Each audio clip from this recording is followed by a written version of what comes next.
Whoa, what is this strange place we've never been before?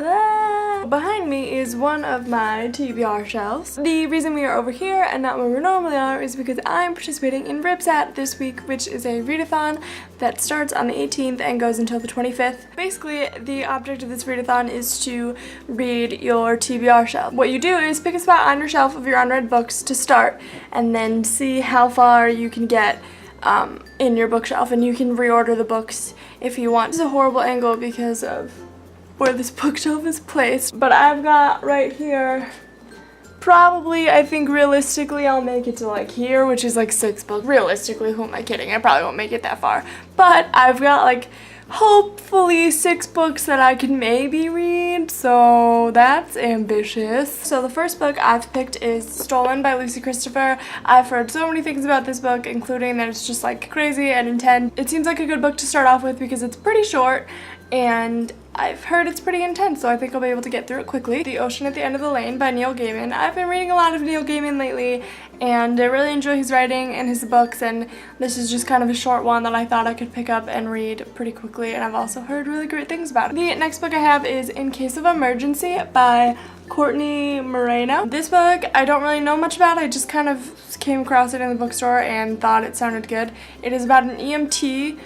So I've read like a few pages of it just to kind of get a feel for the writing style and everything, and it seems like it's pretty fast-paced, and I like the way that it's written in the like 3 pages that I read so far, but it seems kind of fast-paced, so I thought it would be good for this. The next book I picked is Elusive by Emily Lloyd-Jones. I've been wanting to read this book for a while, and I just haven't gotten around to. This book is a superhero book. There was a deadly virus, and so this vaccine was created to combat it, and it gave a small percentage of the people who were given the vaccine superpowers. The government has given them the option to either serve the country or be declared a traitor, and it follows a 17-year-old who's like on the run / like hiding from the police, I think.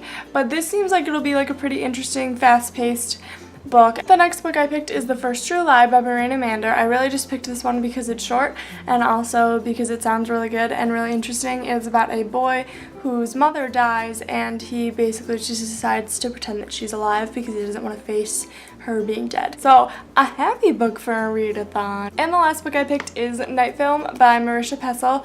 This book I have heard is just like really immersive. It's like a detective story about a murder. There are like articles and like pictures, and I guess when they like are looking at stuff in the story, they have it in the book, which sounds really cool, and I thought it would be a good book for a readathon because who doesn't want to be immersed in a book when they're trying to read things quickly? Okay, so that is my TBR for Rybsat. Maybe I'll get to them all, probably not. I'm going to Cedar Point on Monday, which is an amusement park for those of you who don't know. So I'll be busy all day that day, and then I have to work all week, so I'm gonna do my best. Let me know if you are participating in the readathon and what your TBR is, and I will link all of the information about the readathon in the description for those of you who are interested in checking it out. Hopefully this will go well. That's it for this video. I'll see you guys on Friday with another video. Bye!